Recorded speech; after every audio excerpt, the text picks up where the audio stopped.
Bupati Maluku Tengah hadiri paripurna penetapan KUA PPAS perubahan RAPBD 2025.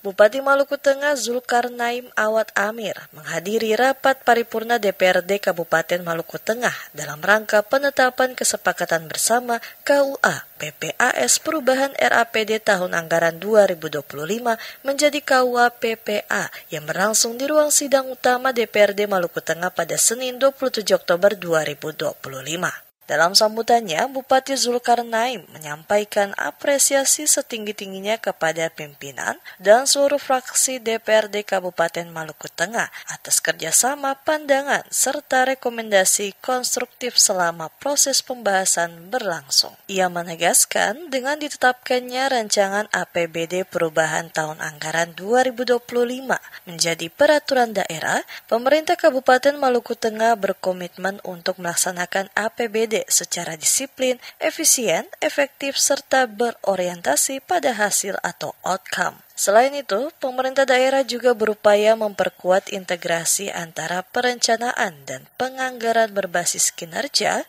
menjaga stabilitas fiskal daerah dengan prinsip kehati-hatian, serta memastikan seluruh program tetap berpihak kepada masyarakat, khususnya dalam peningkatan pelayanan dasar, pengentasan kemiskinan, dan pengendalian inflasi daerah. Bupati Zulkarnaim menambahkan, setiap catatan, masukan, dan koreksi dari fraksi-fraksi DPRD akan menjadi perhatian serius bagi pemerintah daerah dalam pelaksanaan anggaran sebagai bagian dari upaya memperbaiki tata kelola pemerintahan dan meningkatkan efektivitas pembangunan di berbagai sektor. Menutup sambutannya, Bupati menyampaikan terima kasih kepada pimpinan dan segenap anggota DPRD atas kerjasama dan komitmen yang telah terjalin dengan baik selama proses pembahasan berlangsung. Dirinya mengajak semua pihak untuk bersama-sama mewujudkan tata kelola pemerintahan yang baik, bersih, transparan, dan berdaya saing demi membangun Maluku Tengah yang maju, sejahtera, rukun, dan berkeadilan.